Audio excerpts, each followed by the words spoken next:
If you took that small crystal, don't forget, it's live. There's energy moving there. It's matter just wrapped together and movement there.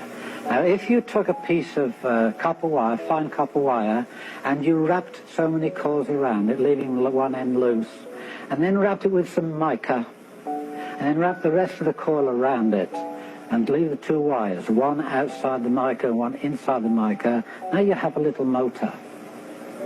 And it won't work the motor as it is.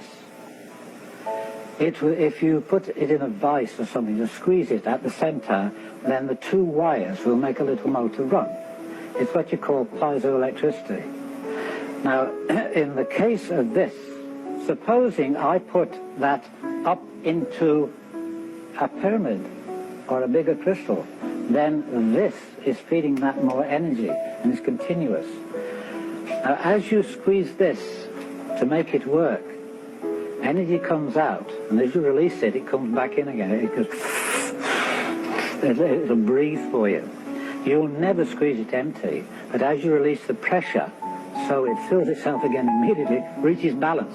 It has to stay in balance. And so you have a little motor there. That's one thing you can use your crystal for. Now, if you can imagine the 30-foot pyramid that I have, knowing that it contained energy and it's free-flowing, it's always coming in and it's non-stop. I said, well, why can't I harness this? Little crystals will do it. Why can't I harness a pyramid? I made myself two coils. One was just a small one like this, and it was electric coil, counterclockwise.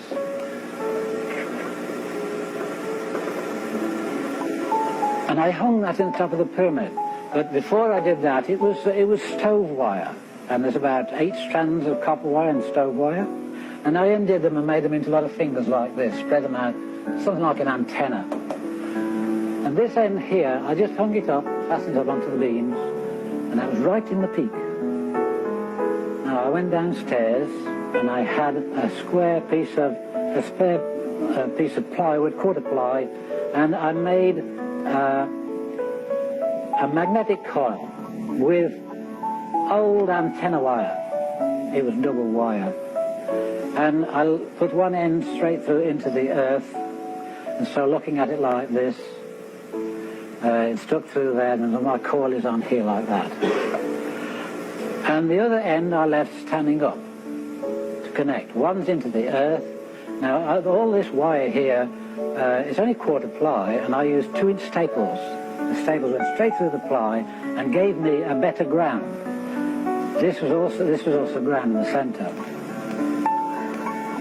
Now, there are many things that have happened to me in my time that I can't really explain. There are many things that I have known, but don't know how I know.